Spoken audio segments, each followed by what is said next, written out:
Olá, sejam bem-vindos ao Papear comigo, Aline Lourenço. E para a estreia de hoje, eu trouxe uma pessoa muito especial. Hoje a nossa conversa é sobre literatura, território, identidade e a força da arte independente. O nosso convidado é considerado um dos mais produtivos e dinâmicos dos últimos 10 anos na cena cultural brasileira. Cria da comunidade do Fumacê, em Realengo, Zona Oeste, ele é o artista multifacetado. Poeta, escritor infantil, produtor cultural, agente literário e ativista sociocultural. Ele transformou a escrita em uma ferramenta poderosa de afeto, representatividade e sobrevivência. Conquistou o respeito dos educadores, o espaço na sala de aula, o coração de uma comunidade apaixonada de leitores, que são seus Brunitos e Brunetes. Com muito orgulho e com muito afeto, eu quero mostrar para vocês hoje o nosso papear com o gigante da cultura preta e periférica, meu amigo Bruno Black. Muito lindo, né? Você merecia até um abraço no aperto de mão. Nem sei como pode ser feito isso aqui. Mas muito obrigado por tudo, tá? Eu não sei nem quem é esse gigante aí, mas eu tô aqui. Você é gigante sim, Bruno. Olha que eu tenho muita coisa para falar, para dizer para as pessoas assim, porque você já era muito gigante quando eu te conheci, né? Muita coisa para contar, né? E eu lendo assim a sua biografia, né? Vendo a sua história, pesquisando, né? Deixando de ser um pouco amiga, né? Porque a gente fica muito tiete, sendo amiga da pessoa. Eu comecei a ver que a sua biografia, você tem um laço muito afetivo com as suas tias, seus primos, o lugar aonde você veio, né? Que é o Fumacê. Sim. Então, como é que foi conviver com tudo isso? Primeiro que a gente de periferia, a gente vive muito grudado com as pessoas, né? Que a gente ama. E até os vizinhos, né? Passam a fazer parte da nossa família. E eu não sabia que outro tipo de Bruno seria esse, que não esse que é o amigo, que é o parceiro. Fui criado com a minha mãe fazendo a festa de aniversário e convidando os moradores para dentro de casa, dividindo o que tinha. Meu pai às vezes dava leite para os vizinhos que tinham uma menor condição, né? Bacana, né? Então, eu acho que eu descobri que ser feliz era estar cercado de pessoas que a gente ama. Então, eram os primos, eram os irmãos, eram os meus pais, eram os meus tios, eram os meus amigos, como você também.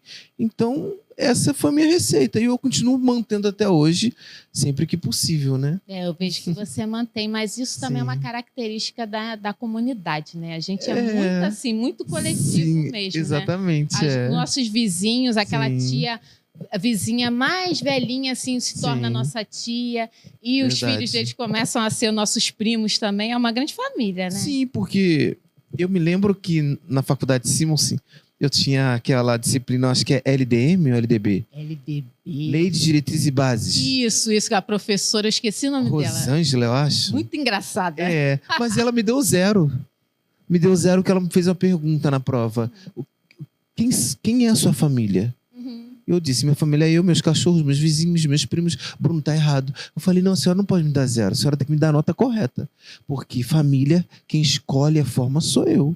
E ela me deu meus número 10, né? Eu lembro que foi uma polêmica. Foi uma polêmica, porque isso. Porque tinha aquelas pessoas bem conservadoras, não. Isso. É pai, mãe, filho, né? Exatamente. E a gente tentando falar que podia ter outras famílias também, né? E eu acho que é isso. Eu vou redesenhando a história que eu tenho. Você a sua. E juntos a gente vai conscientizando as pessoas que família é isso, é aquilo que te acolhe. Então, eu acho que eu não seria o mesmo se não fosse a favela, sabe? Porque ela me deu base. Eu acho que é isso. É sim, né? O lugar que a gente vê é muito importante, né? Para a gente saber até se moldar, para a gente ser quem a gente é hoje, né? Eu vejo muito isso assim em mim. Toda vez que eu estou assim um pouco perdida, que eu não sei o que eu vou fazer, que caminho que eu vou tomar, eu retomo sempre as pessoas assim queridas da infância. Retomei a estar junto de você, né? Eu acho que isso me fez assim olhar mais para dentro de mim, para saber exatamente se eu estava no caminho certo ou não, né? E nada mais do que verdadeiro do que estar com as pessoas que a gente sempre teve ali, né? Que conhece a gente verdadeiramente. A verdade, né? É. Porque às vezes a gente está lá num palco, batem palma, a gente aparece na televisão, mas depois, ó, esse eco que dá, fica aquele vazio de quem realmente está com você pro que der e vier. Então acho que a gente não perde esse elo quando a gente se lembra de onde a gente veio, né? A gente olha o mundo com mais empatia também. É mais forte do que... Sim, é. Então, Bruno, pelo que eu li sobre você, a sua escrita começou com a poesia, né? Que eu lembro, assim, foi a poesia, bem forte mesmo. Mas você também é um escritor da literatura infantil. É. Aí eu queria saber o que você trouxe do Bruno criança para esse universo literário infantil. Primeiro que eu nunca quis fazer um livro infantil, você acredita? Sério? Nunca quis. E aquele dos dedinhos que eu lembro? Não, mas eu nunca quis fazer livro infantil. Eu vi um dos meus livros de poesia, né? E aí os pais e os avós pediam, porque eles queriam que os netos começassem a crescer com a minha literatura. E eu dizia, mas eu não tenho jeito, mas gosto de você, do seu jeito de cortar o cabelo, seu jeito de se vestir, né? Eu falei, mas que estranho. Então tá, eu fiz o primeiro teste, aí lancei o Euclides e o Caroço de Manga. Aí a editora vai e fala, não vamos lançar em Salvador.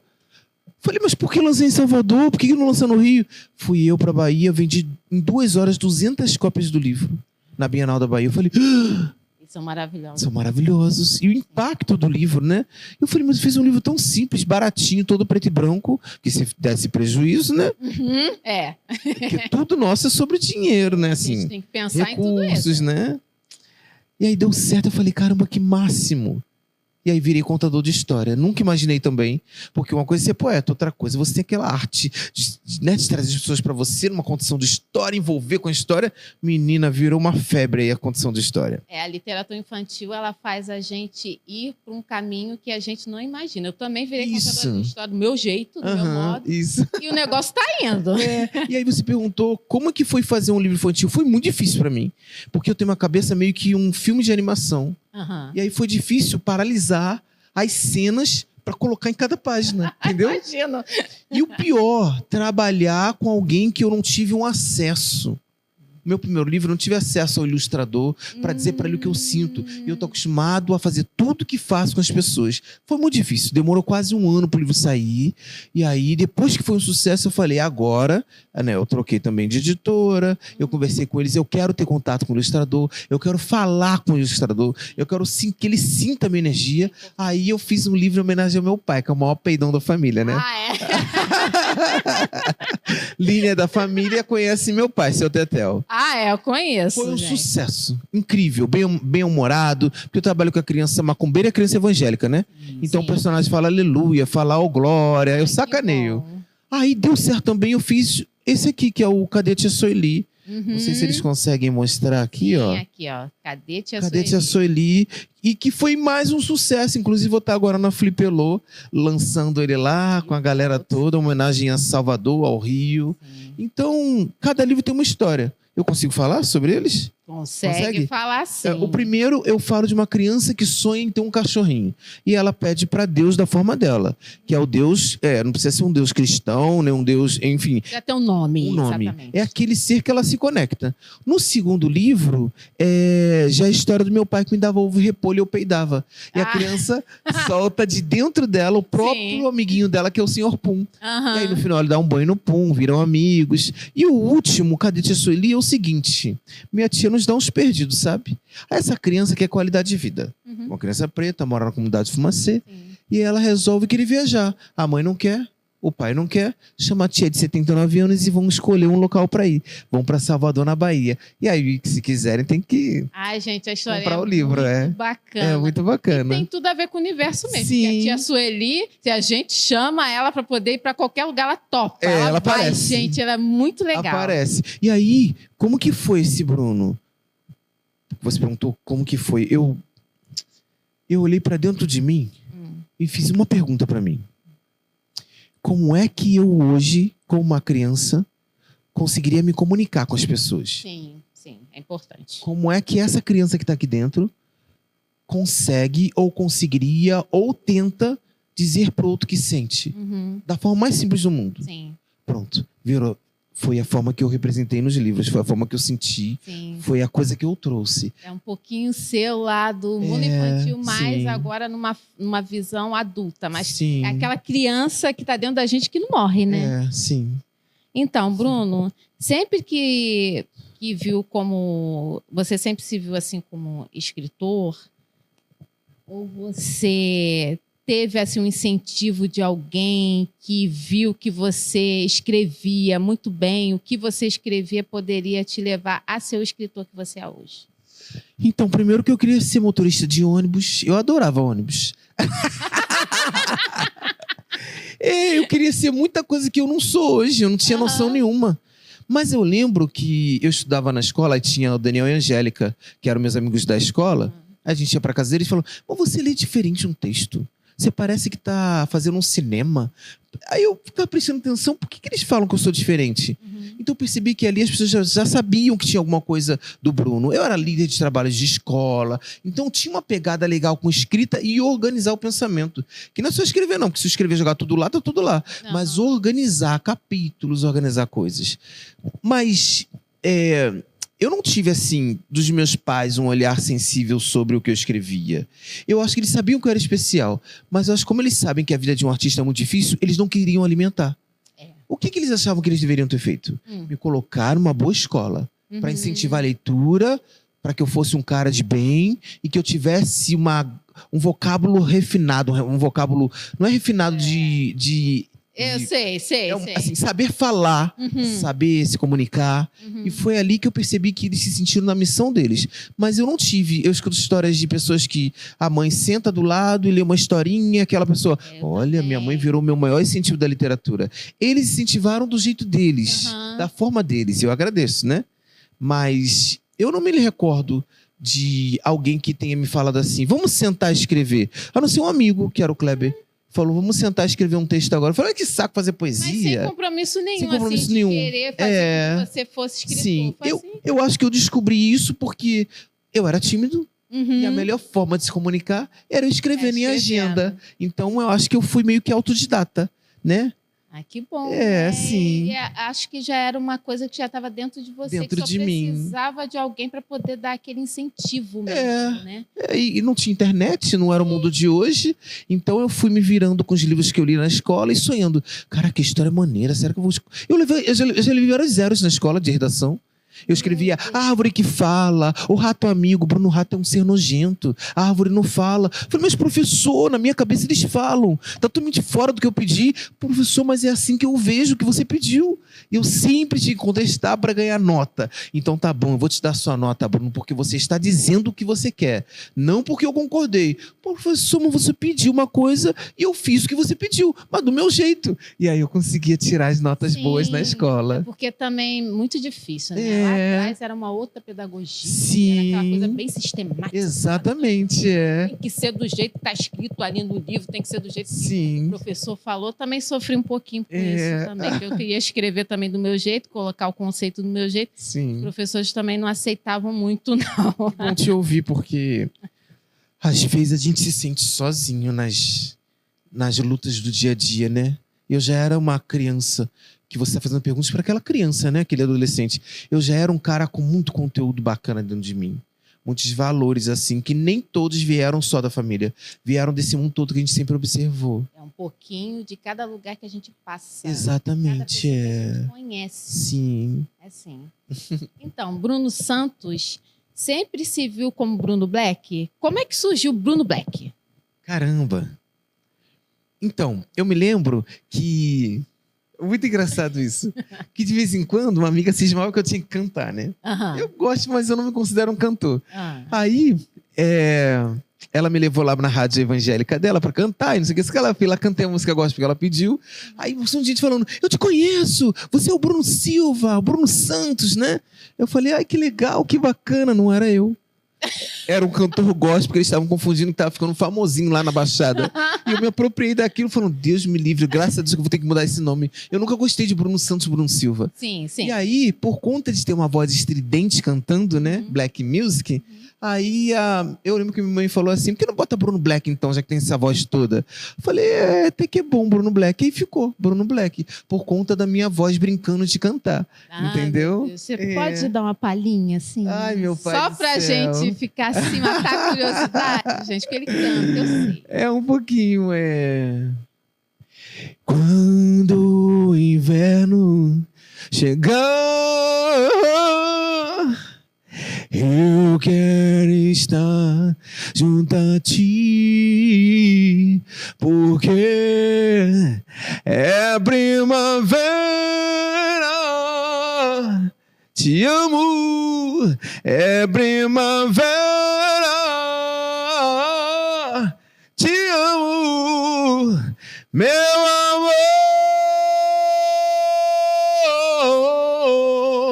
Guarda esta rosa. Tá bom já. Ai, gente, coisa linda. Meu Deus do céu. Mas morro de vergonha de cantar. Vamos falar da chegada do seu primeiro livro? Qual foi o maior desafio que você enfrentou para poder fazer o primeiro projeto acontecer totalmente como independente? Primeiro que... Caramba, que filme. Porque eu me lembro que você foi a primeira pessoa que comemorei a chegada do meu livro. Você se lembra disso? Que eu não bebo álcool, que nem a fotógrafa ali de gracinha com a gente, né? Mas eu lembro que eu botei um suco de uva e a gente comemorou a chegada do meu primeiro livro na minha casa. Exatamente. Então, primeiro foi assim.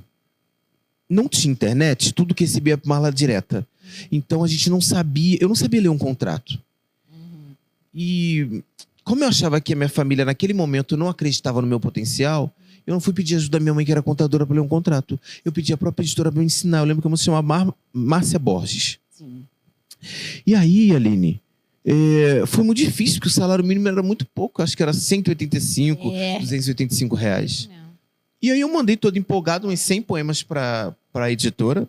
Falaram, Bruno, esse livro vai custar uns 20 mil reais. Naquela época eu falei, meu Deus! Eu fui tirando. Aí eu consegui fazer um livrinho fininho de 40 páginas. Levei 3 anos pagando. Eu trabalhava na Contax, né? Como operador de telemarketing. Nossa. Passa um filme, né? A gente trabalhou lá. Isso, Aí consegui pagar. Eles tiraram a multa que eu atrasei também. E aí quando chegou o livro... Eu achei incrível, eu fiquei super emocionado. Naquela época eu não sabia fazer uma capa, uma orelha, mas a minha poesia estava lá forte, né? Mas eu lembro que eu não sabia vender. E aí diziam, poesia não vende. Os poetas naquela época nem liam seus textos, né? Hoje a gente tem saraus, hoje a gente tem slam. Não tinha, não. Não tinha muito, era muito pouco. Tinha na Zona Sul, né? Não era uma coisa nossa da periferia. Senhorinhas muito educadas. Sim. E a gente lá, jovem lá, lendo. Sim. Eu lendo as suas poesias, que eu ficava com vergonha de ler meus textos. É verdade. E aí, esse foi o meu início. Aí fui com telemarketing que eu comecei a desenvolver, a despertar mais a minha comunicação. Aí eu vendi o livro dentro da própria Contax também. Eu lembro. Foi ali que eu fui aprendendo a me comunicar com as pessoas. Assim, sair dessa minha bolha da timidez, né, dos meus medos. Foi ali que eu aprendi como a minha poesia podia tocar as pessoas. Escolhi um livro chamado Perdas e Ganhos, que era para falar de amor. Que eu achava que falar de amor era a primeira coisa que eu podia fazer para trazer as pessoas para o meu mundo. E eu comecei com um livro muito forte, né? Então foi ali que eu me tornei. Eu nem sabia que eu era um artista independente. Para mim, eu era só um cara que gostava de escrever. E ali eu já estava empreendendo, né? Faz pouco tempo que eu descobri que sou empreendedor, através de um curso que eu faço no Sebrae. Nossa, que é Transcender. gente. Porque a gente, de periferia, a gente vai fazendo. Quando você vai se dar conta, tu tem umas 20 profissões, né? Tu é apresentador, tu é produtor cultural, tu é agente literário, tu é agente, sei lá, várias coisas que eu nem sabia. Então foi meu início. 2005, meu primeiro livro. Completo que 20 anos, sei lá, 22 anos, não sou bom de cálculo. Né? Tem apoio? Alguém alguém calcula bem aí? É porque a gente é de letras, né? 2005 eu lancei meu primeiro livro. Quanto tempo faz? Quiz. Pois é, muito tempo, gente. Olha quanto tempo que a gente se conhece. E a gente se conheceu em 2004, né? 2004, na Quanto faculdade. tempo? 20 Gente! Eu era líder na faculdade, botava fogo naquela faculdade. E você falou, né, das outras profissões que você fez. Eu vi que você foi office boy, você foi vendedor de CD, Gente, escolheu minha vida. operador de telemarketing, divulgador de cursos, até chegar à Sociedade Hípica do Rio de Janeiro, que eu lembro. Sim. Foi o melhor emprego Da que minha você vida, teve. E você teve que largar tudo. Foi difícil. Lá eu tinha plano funeral, tinha aparelho de porcelana, eu tinha um ticket muito bom naquela época para um cara novo, sabe, um salário maravilhoso. E aí me deu um flash, amiga. Larga tudo, vai ver seu sonho. Falei, que é isso? Eu não sou espírita, eu não sou evangélico. Era o meu interior, a equipe ali, tudo rindo da minha cara lá. Sempre assim, gente, não sei que graça que eu tenho. Resolvi largar tudo, peguei meu dinheiro do FGTS, peguei minha reservinha que eu tinha guardada e comecei a investir em mim. E foi assim que Bruno deixou de ser um mero escritor para se tornar um artista que vive da sua arte. 2015 foi isso. Nossa. Foi muito difícil, eu tinha medo de passar fome. Eu sei, eu lembro. E eu lembro que o pessoal era muito bacana, né? Faziam assim uns eventos, colocava você para poder ler. Sim, Você conheceu muita gente bacana do meio, que também te divulgou. Gentes, eventos e cidades. Que eu comecei também para as cidades. Acho que em 2015, quando eu larguei tudo, já comecei a ter uns 500 eventos por ano. E assim começou a minha história. Porque é o seguinte, se eu larguei tudo, então agora isso tem que pagar minhas contas, isso tem que pagar meu feijão, meu arroz, né? E quando eu não tivesse, eu aprendi a pedir ajuda. Sim. Porque aí você não tá sozinho no mundo, né? Exatamente. E aí virou um outro Bruno. Jamais pensei que eu fosse virar o que eu sou hoje. Que eu iria falar assim, eu era mais tímido. Perguntou, eu falei. Perguntei, eu falei. Agora, se deixar, eu falo até mais do que devia. Falar em timidez, eu aqui, que na faculdade eu nem abria a boca, né? Verdade. Mas tinha a boca e não falava. E você, fala, Aline, fala. E agora é apresentadora, desculpa. Olha só. Tô na estreia dela, dá licença. Hoje os números impressionam, né? São 30 livros publicados, deve ser até mais, tá? 31 com esse aqui, ó. Acabou de chegar o novo. Tá vendo? Clube das Palavras, ó. Mais de 1.000 textos criados. 6.000 textos criados. Não é à toa que você é o fenômeno, né? Graças a Deus, né? Dá bem, graças a Deus. Tem tanta coisa para alcançar. Você também é premiado. Você lembra do primeiro prêmio? Eu acho que tem no meu livro aqui, ó.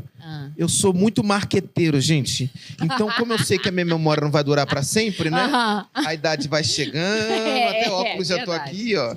Verdade. Então, eu coloquei aqui todos os prêmios. Deixa eu ver o primeiro. Eu botei um que não é um... Bom, para mim é. Mas 2005, meu primeiro prêmio foi lançar meu livro.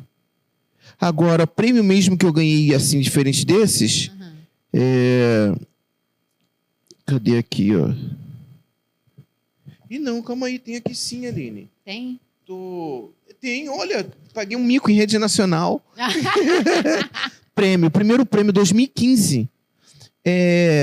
Minha poesia foi exposta no Museu da Língua Portuguesa, no projeto Poesia Agora, lá em São Paulo. Gente. Eu chorava, eu falava, como que eu tô lá? Vinícius de Moraes está lá, sabe? Fernando Pessoa, sabe? Eu tô lá representando a minha favela. Puxa. Primeira coisa que começou com isso, eu falei, gente, eu tô ficando importante, né? Eu lembrei agora de uma professora da faculdade que dava aula pra gente de conhecimento pedagógico, loirinha do cabelo que é assim, que ela falava assim, que passava pela ABL e te via lá dentro. Caramba, nem lembro disso. Não lembra disso? Não. Eu lembro dela falando assim, não, eu ainda vou ver meu aluno Bruno lá. Caramba, que bacana. Tomara que ela escute a gente, né? Tomara, né? E o outro prêmio, 2016. Prêmio Personalidade do Ano, em São Paulo também. Nossa.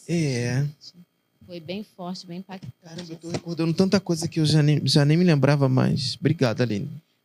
Que isso. Eita, eu que faculdade. tô muito emocionada de ter você aqui e lembrar dessas coisas todas. Tem uma história juntos, né? Construída. Se tens um dom. Seja.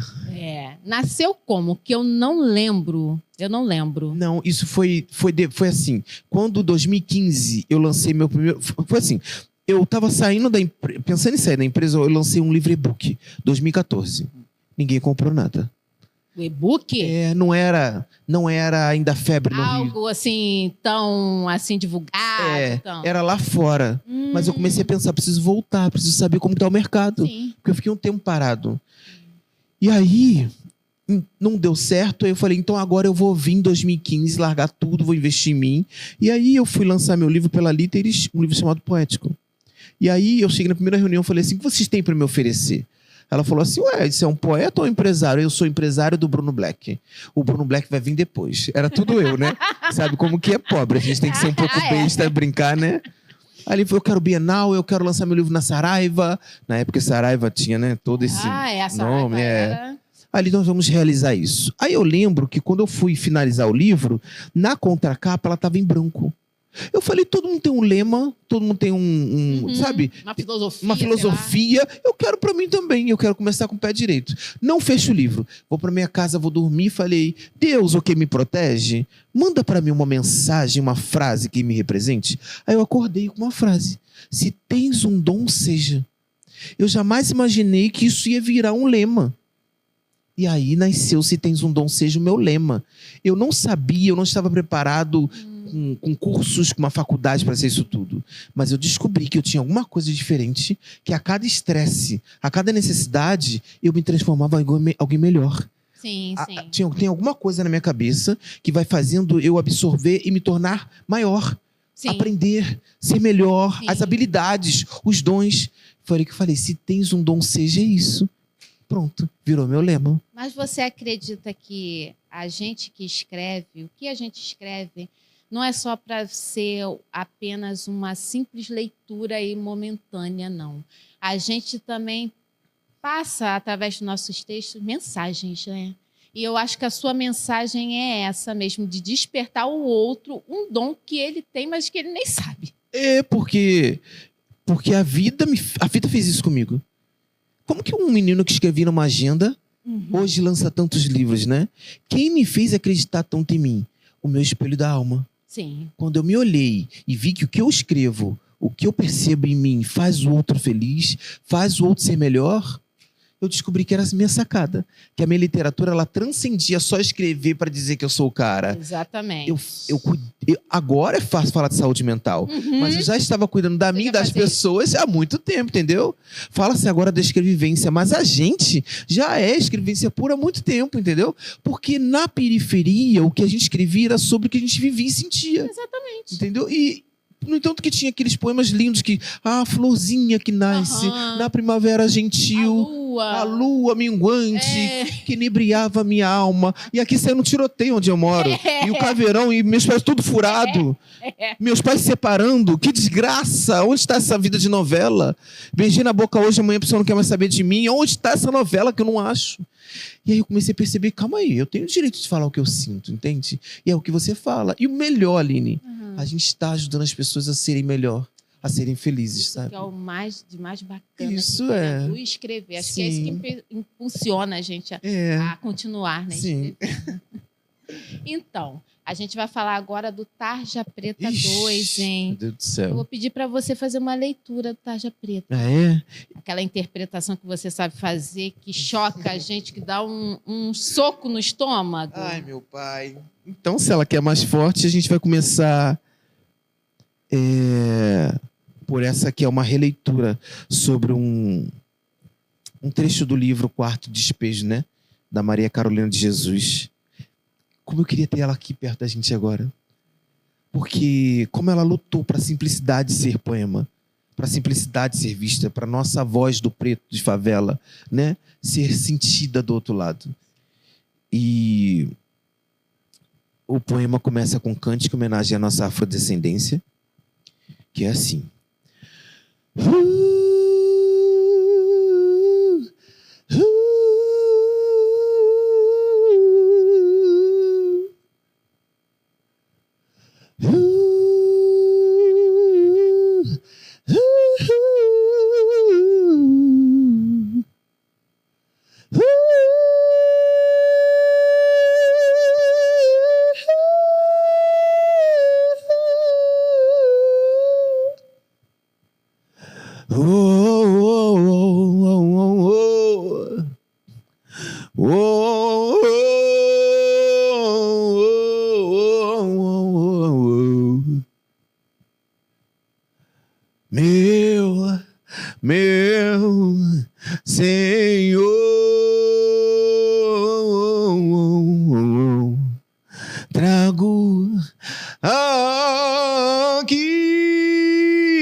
Tira de mim.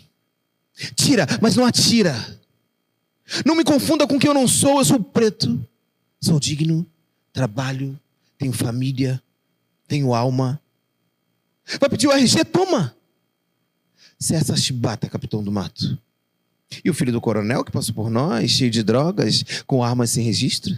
O da Casa Branca, filhinho de papai, o herdeiro? Ganhou anistia, perdão, absolvição. Abaixe a arma por obséquio. Por favor, parem de me vigiar a cada esquina, cada compra no supermercado, cada blitz nos shoppings. Me tire da sua primeira opção do seu racismo. Depois de um dia inteiro tentando chegar no trabalho, voltando para casa, consigo finalmente descansar. Deito a cabeça no travesseiro, dou a primeira piscada para dormir e começo a socar minha porta, procurando por um preto que parece comigo, mas que não sou eu. E aí? Será que algum dia eu terei paz? Nome, quer dizer, sobrenome das famílias escravizadas. Era só mais um da Silva. Era só mais um dos Santos. Era só mais um dos Anjos. Era só mais um de Jesus.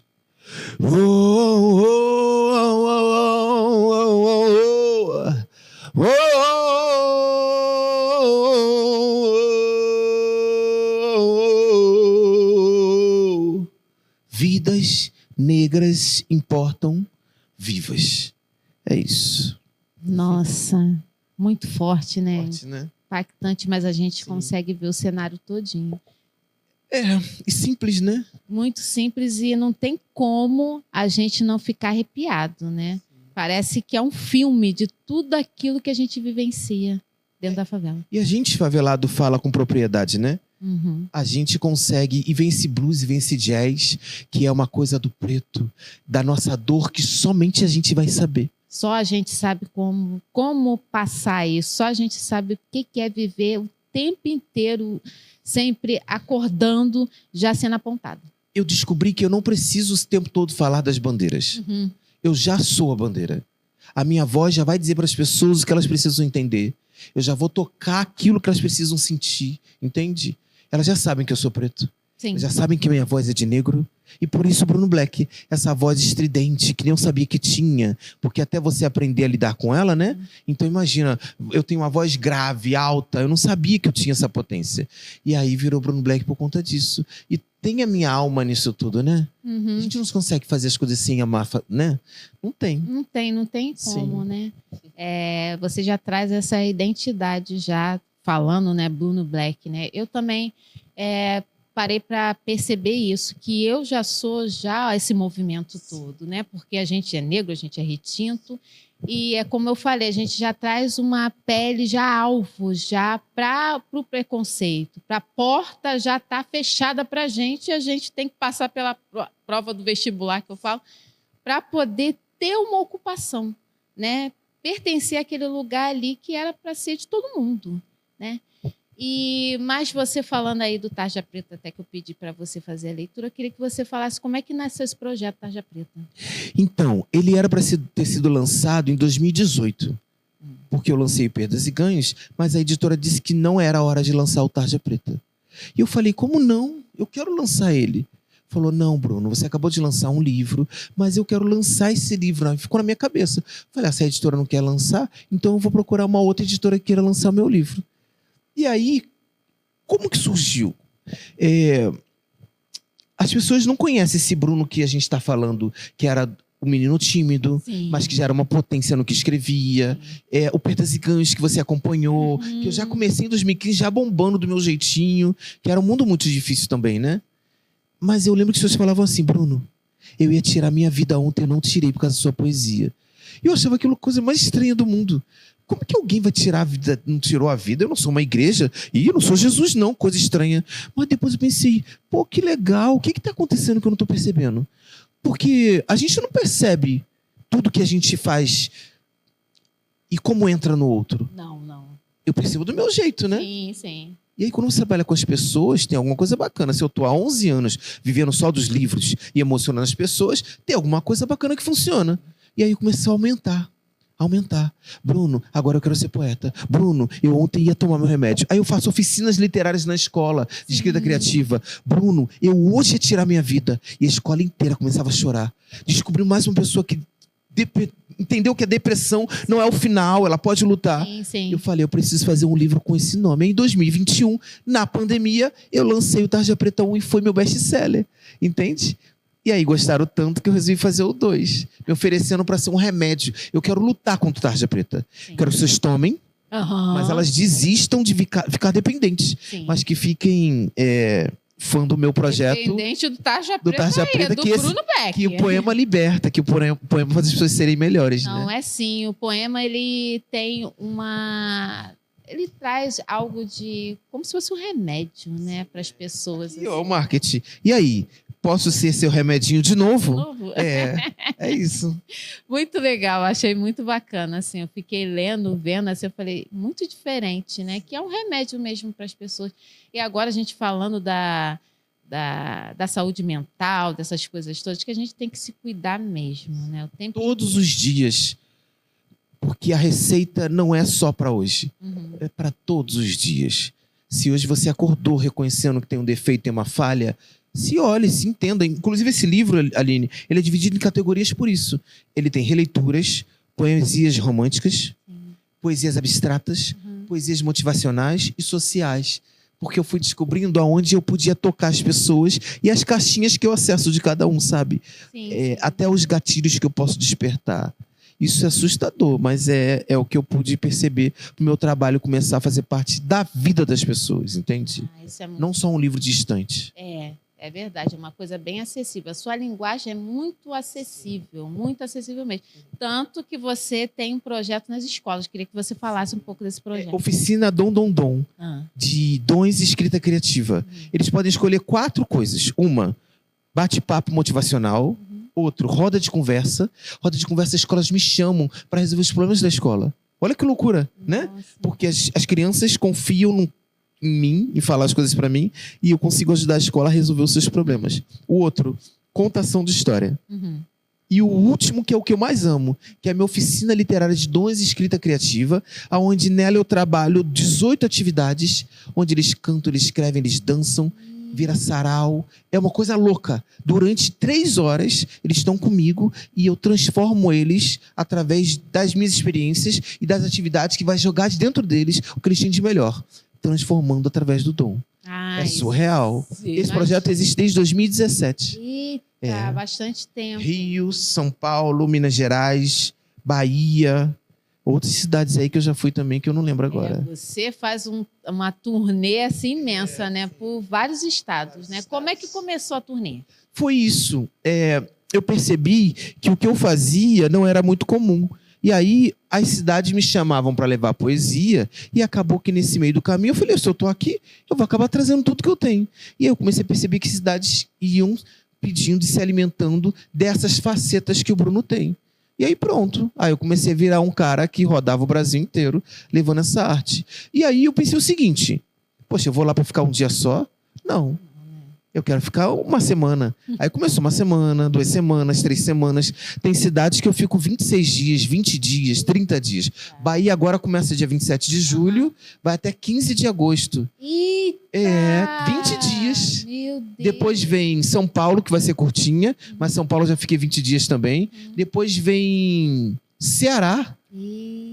Ceará vão ser, acho que uns 10 dias, 15 dias. Meu Deus. E aí eu começo a povoar lá a cidade e viver como morador da cidade. É incrível a experiência. Deve ser incrível mesmo, né? Viajando. Quem sabe um dia a gente não faz uma turnê juntos, né? Meu Deus do céu. Ai, gente, lá vem ele. Meu Deus do céu. Qual foi, assim, o lugar que você mais gostou, assim, de fazer esse trabalho? Eu vou apanhar, né? Então, eu vou dizer... Vou tirar o meu da reta e vou dizer as 3 cidades que mais compram o meu livro. Primeiro, Rio de Janeiro. Porque também tem a turnê aqui dentro. Ilha Grande, Paraty, Rio Claro, né? Claro. Tem outras cidades também. Resende, você já foi? Resende também, Mambucaba. Tem muito lugar. Mas primeira cidade, Rio de Janeiro. Uhum. Segunda cidade, Bahia. Que mais compra meu livro? Oxe, eu sou um barril dobrado, bichinho. Ai, gente. Eu vou falar que eles não falam assim pra mim.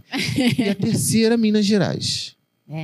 Minas também é um Minas, encanto. Minas é um encanto. Eu ainda não conheço Minas. Olha, vou marcar, quem sabe, uma turnê por Minas. Quem sabe? Sensacional, Aline. É mesmo? Sensacional. São as 3 cidades onde mais me acolhem e são as que eu mais amei.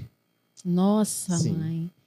O seu trabalho como agente cultural dentro das escolas traz sempre algo muito inovador, né?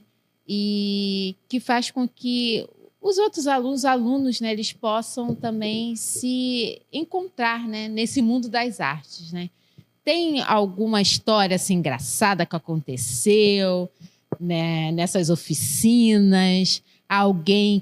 Algum aluno, porque eu sou professora, né? Eu sei que eles têm muita habilidade. Eu fico prestando atenção nos meus alunos. Tem aluno que canta, tem aluno que dança, tem aluno que toca e que tem vergonha de mostrar isso. Você sente que você fazendo esse trabalho, você consegue despertar isso, tirar essa vergonha dos alunos? Então, tudo acontece a partir do momento daquele Bruno. Aquele Bruno tímido. Então, eu entendo todos os tímidos. Então, através disso, eu começo a fazer. Tem uma atividade que é muito engraçada, onde todos cantam. E aí você sabe que tem uns que não acham que tem voz, tem uns que tem a voz rachada, quebrada, desafinado. Sim. E eu consigo alinhar todos ao ponto deles virarem um coral. Nossa. Mas é uma risada o tempo todo. Imagina. Mas eu não sei cantar. Não, calma. Respira. Isso, agora faz um... E eu sei cantar. Então... E assim, não passa nenhum. Se passar um, a atividade não continua. É um trabalho extremamente coletivo. Todas as atividades que eu faço, e aí pode acontecer de uma atividade levar 40 minutos. Porque Entendi. eu só continuo a atividade se aquela pessoa continuar. Porque não é sobre ser melhor. É sobre a gente ser um grupo de pessoas que se motivam. Entende? Acolhimento, né? Acolhimento. Então, essa atividade é uma das mais engraçadas. Outra atividade muito engraçada é o teatro. Porque a minha atividade, eles têm autonomia para ser quem são. E aí é que mora o problema. Eles acabam sendo tão engessados pela sociedade, com tantos medos, com tanto momento de... se sentem tão com a autoestima tão baixa, que quando você fala para eles serem eles recuam. E aí a minha oficina não é só estar com eles levando atividade. É sobre esse acolhimento, sobre o diálogo e sobre como que esse cara motivado consegue motivar essas pessoas. Então tem hora que é muito engraçado, que eles morrem de rir deles mesmos. Tem hora que eles choram. Tem uns que conseguem empregos e me avisam. Olha, consegui emprego depois das atividades que eu fiz. Agora eu escrevo, vou fazer meu livro. Agora eu sou melhor na sala. Vou te contar uma história muito triste. Na roda de conversa também. Um menino bonito, um jovem pequititinho, bonito, cabelo igual de indígena. Bonito, sabe? Você fala assim, cara, que esse menino pode ser um modelo. E essa criança chegava na escola quebrando tudo. Fazendo um fuzuê na escola, rebelde. Na roda de conversa. O que está acontecendo com você? Por que a escola vive reclamando que você quebra tudo? Porque eu já chego aqui na escola apanhando. Porque eu passo num beco e as pessoas começam a me agredir. Porque falam que o meu cabelo é horrível. Puxam o meu cabelo. O seu cabelo é bonito, cara. Mas eu não acho. Eu queria ter outro tipo de cabelo. Como que você quer ter... Então eu fui trabalhar isso nele. Falei, vamos fazer o seguinte. Tem outro caminho para você passar? Tem, mas é muito longe. Mas vai te fazer estar em paz? Já falou para sua mãe? Não. Quando chegar na escola com ódio, senta aqui do lado da professora. Não senta com os alunos. Soube que ele não briga mais. Soube que ele não está mais rebelde. Soube que ele não é mais um aluno tão agressivo como ele era antes. Você entende? Olha quanta coisa. Através de um projeto de ajuda à escola. Porque eu sou um parceiro da escola, né? Então é muita história, Aline. É muita história. Eu imagino. Posso contar só mais uma? Dá tempo? Tem a história de uma menina que só chegava na escola chorando. Ela tinha óculos, mas não usava mais. Por que você não usa mais o óculos? Porque meu óculos quebrou. Minha mãe disse que não vai comprar mais outro porque ela disse que eu sou relaxada. Como quebrou o seu óculos? Quebrou aqui na sala de aula. Eu estava assim, aqui atrás, o meu colega fez assim, brincando. Quebrou o óculos dela. Os olhos dela começaram a envergar. Por isso que ela chora. Não consegue mais ler as coisas no quadro. O rendimento dela caiu. Ok. Fui lá na direção, informei o que aconteceu. Conseguiram uma parceria para fazer um óculos para ela. Tudo voltou ao normal. Parou de chorar. Olha isso. Uma coisa tão simples. Tão simples, né? E que você consegue ajudar de uma forma assim, que nossa mãe. Roda de conversa, entende? Eu falo isso porque, sendo professora, eu comecei a perceber que é aquela história, né? Santo de casa não faz milagre. Eles acham muito bonito a professora aqui, mas agora eu apresentando um trabalho, né? Tendo um programa de televisão, me vendo sempre na internet, no Google, eles que me avisam. E eu vi bem a senhora, tem uma reportagem bem sobre a senhora e tal. Legal. Mas quando eu levo um colega meu, um amigo meu, para palestrar e falar exatamente o que eu canso de falar dentro de sala, o efeito é totalmente diferente. Você logo tem assim um resultado assim que eu fico, gente, então eu tenho que trazer meus colegas para virem para cá. Que eu acho que isso também... É igual a mãe. Que eu acho que isso também traz uma troca fenomenal para eles, né? Porque eles estão vendo que uma outra pessoa conseguiu, né, aquilo que, de repente, eles também têm um sonho, né, de ser escritor, de ser qualquer coisa, e vão para lá e vão falar exatamente como é que conseguiram, né? E que a escola, a educação, ela tem o seu valor, né? Tem que dar valor à escola, né? Eu acho vocês incríveis, sabe? Todo dia vocês estão lá. Vocês lidam com as dores na hora que acontecem. Vocês lidam com o crescimento contínuo. Porque imagina, gente, a Aline, minha amiga, quando eu lancei o livro em 2005, não é mais a mesma hoje.